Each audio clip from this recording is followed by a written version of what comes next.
The Israeli military has approved a new framework for an expanded ground offensive in the Gaza Strip, days after the country's security cabinet called for a full capture of the enclave's largest urban center. The IDF says that this campaign will continue until all hostages are freed and Hamas is dismantled. But on the ground, the situation remains dire, with Gaza's civilians paying the highest price. Explosions were heard in Gaza's Tal al-Hawa and Zaytun areas as airstrikes intensified. Hamas called the Israeli assault a scorched earth campaign and accused Israel of deliberately targeting civilian infrastructure and erasing neighborhoods. According to Gaza's civil defense agency, at least 75 Palestinians were killed on Wednesday. The death toll from Israel's offensive now exceeds 61,000, with the United Nations warning of a humanitarian collapse.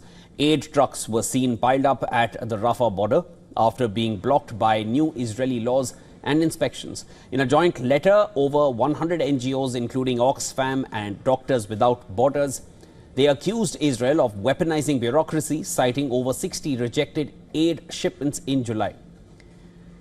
According to the Gaza Health Ministry, over 235 people, including more than 100 children, have died of starvation.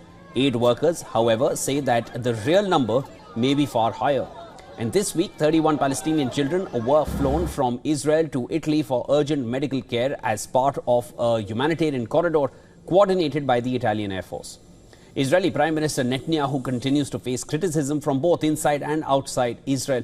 IDF's former Deputy Chief of Staff, Matan Vilnai, said that the Israeli Prime Minister has forgotten about the hostages in the war and needs to remember the reason why the war began in the first place. Vilnai added that the real logic behind Netanyahu's decision may not be in the well-being of the hostages.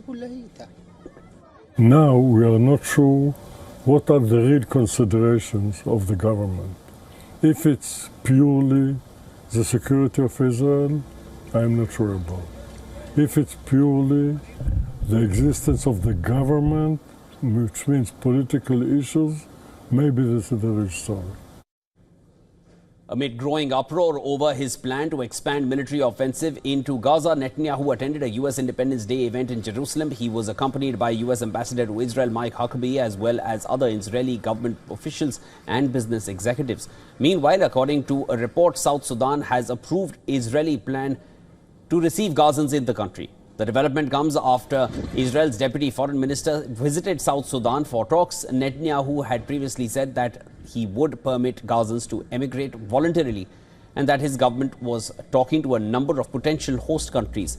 The report further says that the UAE would provide accompanying funding for the relocation plan, while the US would lift sanctions on South Sudan and Israel would invest in its health and education.